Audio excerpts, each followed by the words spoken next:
네, 여러분. 2편 이어서 하죠.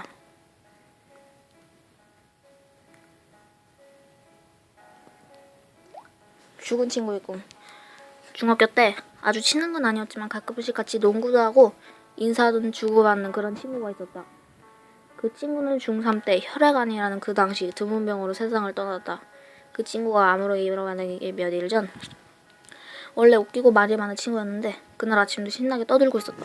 애들끼리 모였기에 나도 슬그머니 가서 듣는데 얘기인즉슨 자기가 몇 일 전부터 계속 똑같은 꿈을 꾼다고 한다.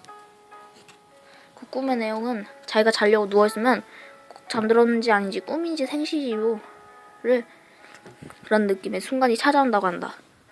그러나 한순간에 흐릿한 형상의 할머니 같은 여자가 자기 배 위에 올라탄다고 한다.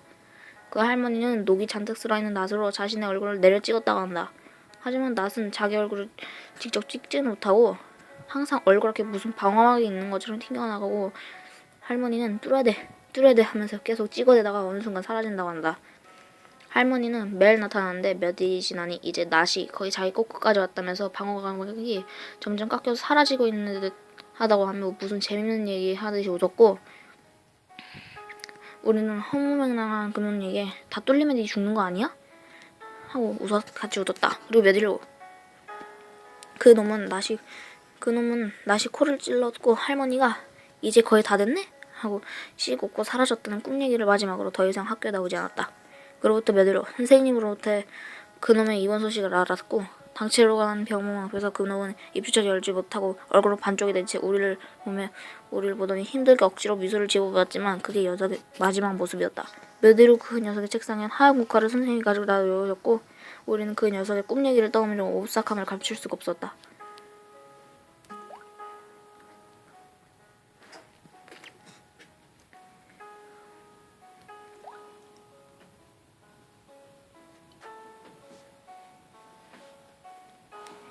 문방구 이야기.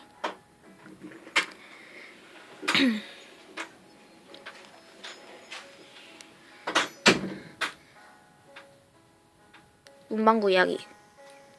나 지금 혼자 있는데 무서워. 진짜 무서웠다. 진짜. 계속 읽죠? 난 할 수 있다. 가자. 문방구 이야기. 어릴 적 우리 집은 대단한 시골에 있었습니다. 정말 아무것도 없는 촌구석이었기 때문에 일용품을 사기 위해서는 산을 넘어가야만 했습니다. 그리고 그날도 우리 가족은 해가지고 쇼핑을 하러 갔습니다. 어머니가 운전을 하고 나와 여동생은 뒤에 탄 채였습니다. 슈퍼 두 곳과 약국 문방구를 돌리는 평상시하고 똑같은 루트였습니다.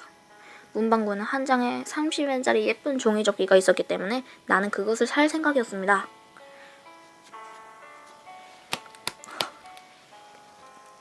슈퍼와 약국에서 필요한 것들을 하고 드디어 내가 가려던 문방구에 도착했습니다.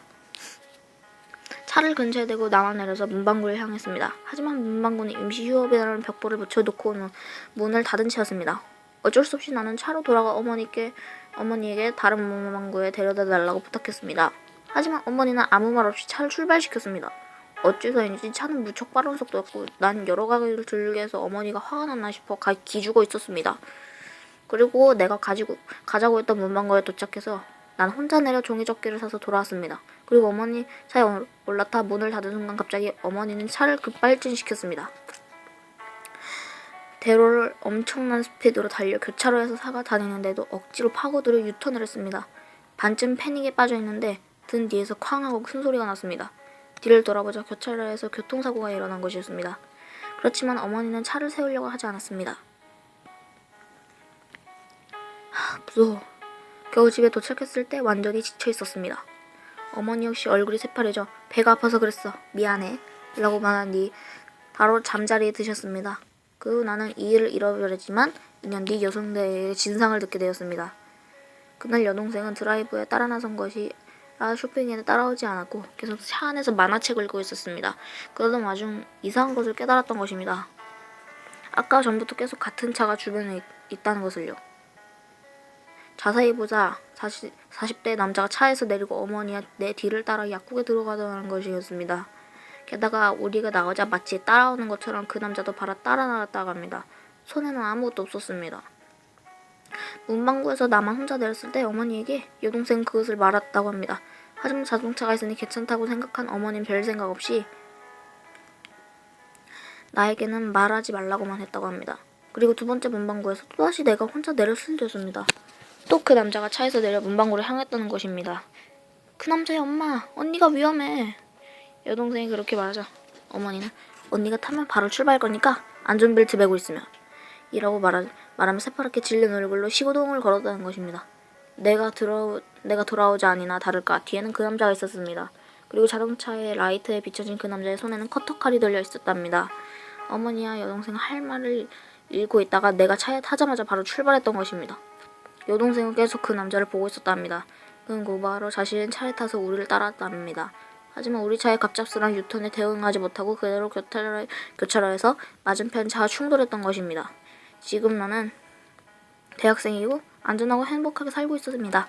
언제나 어머니와 여동생에게는 감사하는 마음을 가지고 있습니다. 운동신경도 전혀 없고 언제나 느리게 운전하던 어머니가 그날 보여줬던 모습을 생각하면 정말 어머니는 무엇보다도 강하다고 생각을 하게 됩니다. 그렇죠. 어머니는 위대하십니다.